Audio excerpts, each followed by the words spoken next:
I'm not sure this is gonna be a hot take or not, but I feel like movies like Hereditary, Us, Get Out, horror movies that to me like incite something, like get me like excited or on my edge of my seat or whatever the case may be.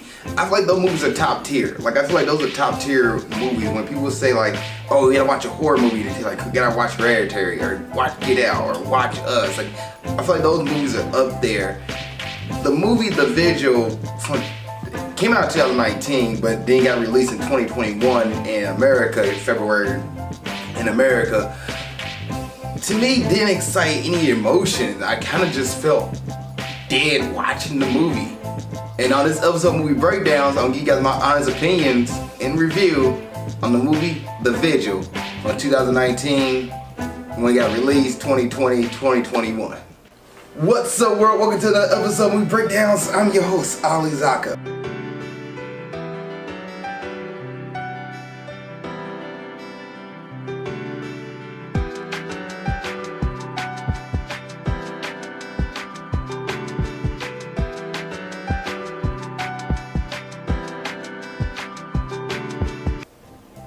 What's up, world? Welcome to another episode of Movie Breakdowns. I'm your host, Ali Zakka. And what's Movie Breakdowns? Movie review series. We look at new and old movies, give them a grade A through F, plus and minuses do count. And this movie I want you to review, let me know. Please put in the comment section below, and I get to as best I can. Also have a Patreon, Patreon/Ali Zakka. And for $2 a month, you get cut in front of everybody. Your request gets put to the front of the line. You get reviews, trade reaction, much more stuff before it comes out on Facebook and YouTube. Some of it doesn't even touch Facebook and YouTube. And if you want a request for me to do, hop on Patreon. I get it done immediately because, hey, you pay for my services and I appreciate you. Now, let's go ahead and get into The Vigil from 2019 and released in the United States in 2021. Because this movie did get released in 2021, this review will come out in 2022, so it doesn't really matter at this point. So this is not gonna be a non-spoiler review. This is gonna be spoilered. So you haven't seen the movie. It's on Hulu right now at the time of this recording, so definitely go watch it. And I really want to get into more horror movies, so this is one of the movies that I was requested to watch, and this is a request, and just dive into it. So what is The Vigil about? The Vigil is about a guy named Yakov who is a showrunner, and he has to watch over a deceased body for 5 hours until the morning time comes. And the reason why he has to do it because the couple that passed away, I guess the husband of the couple that passed away, they don't have any relatives to sit around and watch it. So in Jewish tradition, according to the movie, if somebody passes away, a family member watches over the body until the morning to make sure like it doesn't get possessed or anything doesn't bother the body.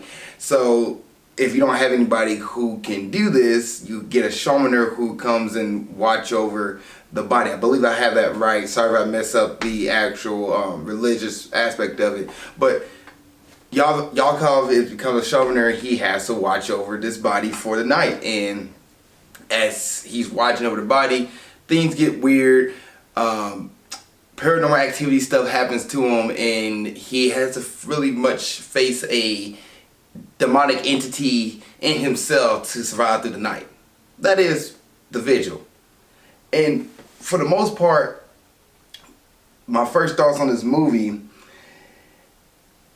visually, it looks good.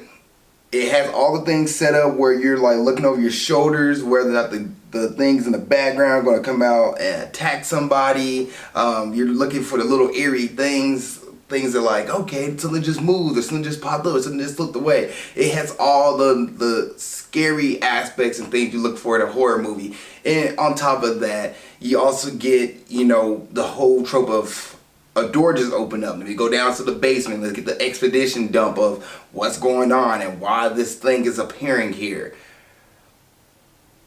And I guess because I've seen it so much in horror movies at the point that I was just numb to it. I was watching this movie and I was like, okay, cool, neat. But visually it looked nice. Like it didn't look like a bad movie. I thought the movie of it, thought the visual, special effects and the color and lighting of the movie, thought it fit the horror genre, thought it looked nice. To me it was just like, I don't know. And I think part of it is probably because of the story. I think to me the story, face value, the story is about a guy, and this is where spoilers come in, it's about a guy who lost his little brother through like a gang incident, and the brother runs in front of the car and gets hit. And he kind of holds that to him for his whole life at this point. Like, he lost his little brother and he holds that, and he been carrying his burden. You know, it's not his fault technically, but he wish he would have stood up more. He wish he would have been a stronger brother, and he carries that with him.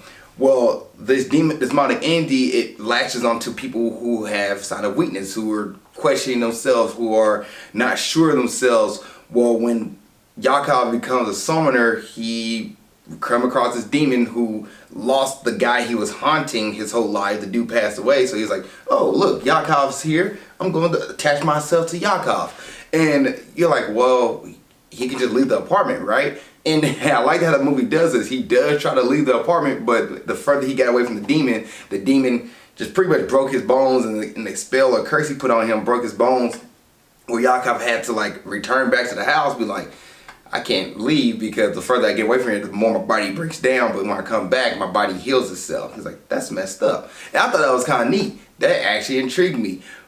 But the fact I just didn't really get into Yakov as a character, I didn't really feel attached to him. All the other horror movies I've seen and watched, I got attached to the main character. I got attached to their, like, what they're going through and the pain and suffering they're experiencing or whatever is happening. I find myself getting attached to him. And this movie, Yakov enthusiastically, not enthusiastic, he wasn't enthusiastic enough. Like, he wasn't a character you'd be like, I want to see you win. It was just like, you're the side. If there's another movie, I feel like he'll be the side character in the movie. You're just like, you're just there. And that's what it felt like. You know, we're watching this dude's journey throughout this whole night. I just felt like he was just there. And when they threw in the little sprinkles of, oh my gosh, he lost his brother, and like, what's going to happen? And then they cut back and cut away. You're just like, okay, cool. He doesn't really seem confident about himself. He wasn't really sure how to talk to girls. And there's a scene where the movie has like little text bubbles on the screen where he's texting a girl and trying to figure out, like, you know, how to talk to a girl. So he's Googling and trying to get through the night. But for the most part, it's just, I don't know, I just feel like the movie was kind of dry to me. And then at the end, you do have the moment where he like, you know what, I'm tired of this, I'm gonna go face my fears, and he goes up the stairs and go fight the demon after talking to the wife, or the widow, who has dementia. That's why she couldn't really watch over the body, because she has dementia, so her mind's not all there. He goes up and, you know, talk to her, get a little pep talk, and then go face the demon, which ended up pretty much showing that I'm you, the Spider-Man picture where they point at each other, I'm you, and he's like, overcome that, and then kind of goes and put the curse away. The movie is 1 hour and 30 minutes long, so the reason why that seems quick, because it is a quick movie, which is not, the quickness of the time frame of this movie doesn't hurt this movie. I think the time frame is good, but I just feel like we didn't really get involved into it, and I felt like there's certain parts of the movie, like the beginning is super slow before it really like get to the first, oh gosh, something's in here with me. And really it's just a demon messing with Yakov because he's a dick. That's what I felt like. And where did the demon come from? I don't know. They have a little mini flashback where he goes back and he ends the curse on the dead body that when the demon first attached to the guy, but reality it's just there and just messing with him. And for a moment I thought the movie would be one of those movies where the demon gets away, but no, he actually beats the demon goes away, and that's it. That's the Vigil. It's fine. I think if you enjoy horror movies, you're gonna find this interesting and entertaining. To me, this is not my style of horror, so to me it was just like, cool. And the main character is not a character I got behind, so to me it was just cool. It was okay. Like, it, to be honest, there's time I'm about to fall asleep in this movie, but I was like, no, I need to get this movie, I'm gonna review it. So I'm really curious to see how this ends, but it's just like, I don't care about you, bro. Don't care at all. Now let's go ahead and talk about the director and box office. The movie is directed by Keith Thomas. It not only was directed by him, but it was also written by him. And the budget of this movie had a budget of $50,000, and it grossed worldwide $1,150,000 plus. So, or a few, I guess a few dollars, I should say.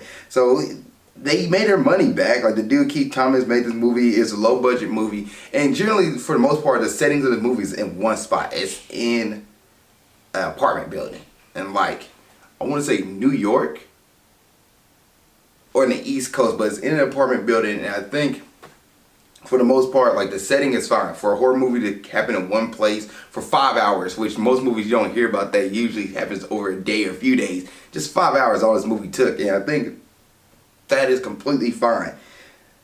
As far as the cast, you have Dave Davis, who played Yakov. Thought he did a good job. Thought he did fine. Like the acting in this movie, I don't think any problem with the acting. I think everybody acted really well and add their touches to the movie. I just think the storyline of the movie for me wasn't strong enough to really like give these characters, what's the word I'm looking for, make these characters likable enough where you can get attached to them. It's just like exposition talk. Okay, I'm trying to get through the night. Okay, something's messing with me. Alright, I want to leave. I can't leave. Like, I don't feel like there was anything in this movie that really got me attached to these characters, but I feel like the actors and actresses who played these roles, great. And Yakov, I just think as a character himself, was just an average dude who was just trying to deal with his brother's death, but like this demon was a way for him to confront himself, to really overcome his problems in life and overcome his struggle of like, all right, I need to step up and be stronger. Like, it wasn't my fault. I did what I could do, but it's time to let go, and I need to overcome that. And I think this movie does a good job, I think the movie does a good job of showing the story, but it just didn't do a good job of getting you attached to these characters. So I feel like the writing was a little bit issue with this movie, to be honest. Like, not to Keith Thomas, I just feel like he didn't give us enough with Dave Davis' character Yakov for me to be like attached to him and see him overcome his struggles. It was like, I've seen this journey before, I've seen this story before, nothing really new to it. Menashe Lustig, who played Reb Silum, I thought he was a dick, to be honest. Like, he knew there was something going on in that house, and he still asked Yakov to take the job, and Yakov's like, I'm doing it for the money for $400. But for 5 hours, it's $40 for 5 hours, $100 for 5 hours. I like almost what? Almost $100 for 5 hours. That's not bad at all. But I think he knew it. He didn't stay around, which sucks. I don't like that dude. I think he's a jerk. Lynn Cohen, who plays Miss Lovick, I thought she did a good job. I thought she did great. She was creepy when she needed to be. She showed up when she needed to be. She kind of been odd and kind of standoffish. I thought she was a solid character. I thought she did good. Any other thoughts with this movie? Not really. The music score, the soundtrack in this movie, I don't remember it. So it's okay. Like, it doesn't harm the movie. I think really the best thing about this movie is like the setting and lighting of it. I think the way they have things set and like try to make you figure out what's the things in the background, the things not in the background, the lighting and darkness of the movie, and as the movie progresses, it gets darker and darker until the end where it gets brighter. Like, I like those kind of things in movies, little symbolisms like that. But other than that, this movie, to me, it was dry, but I think other horror fans would really enjoy this movie. Is this a Friday night movie? I'm gonna say no. Like, I think there's better horror movies out there. I don't think there's a Friday night movie where you could be like, oh my god, you get ready together, let's watch this movie.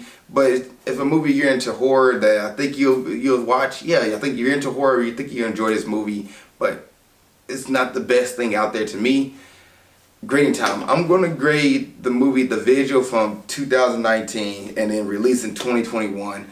I'm gonna give it a C-. This movie gets a C- for me. That's a 70%. Rotten Tomatoes gave it a 90%, but IMDb gave it a 5.8. So that tells you that there are people who are split on both ends. I think it's a C-, a 70%, because to me it's fine. The acting is solid. Like, I feel like the actors did a good job in this movie, but the story wasn't the strongest point. Like, the story did a good job with like telling you everything, but like it didn't give you the time to really get attached and get excited for characters. It wasn't written for the character to be like, this is the protagonist I'm getting behind. I want to see him overcome the struggle. It was just like, just watching this guy. I hope he survives. I hope the demon doesn't make it out at the end. Okay, cool, he wins. Neat. That's how I feel like walking away from it. Versus like Us and Get Out, I'm like, Us is like, oh dude, the bad guy got away. And now I'm sitting there thinking like, God, how does this happen? Or Hereditary, where I'm like, Hereditary, I was shocked at the end of the movie because I was like, the frick is this third act? But at least I got into it. Or Midsummer, where I got into where I was like, huh. Like her boyfriend got killed and she's finally like involved in this cult, but at least she's like smiling like she almost has release. Like, I don't know. To me, this movie was like at the end of it, I was like, alright, cool, got through it. So yeah, that's my thoughts on the movie The Vigil. If you've seen The Vigil that was created in 2019, released in the United States in 2021, what did you think? Please put in the comment section below. I gave it a C-. If there's a movie you want me to review, let me know. Please put in the comment section below as well. Other than that, see you guys next episode movie breakdowns, and keep being awesome. Thank you so much for making it to the end of this video. I really appreciate that. Please don't forget to like, subscribe, and comment. If there's a review you want me to watch or do, let me know. Please put it in the comment section below this video. Also, you want to watch the last episode movie breakdowns, it's right there. Just gotta click on it and you'll be able to watch it. Thank you guys so much. I appreciate it. Love y'all, and keep being awesome.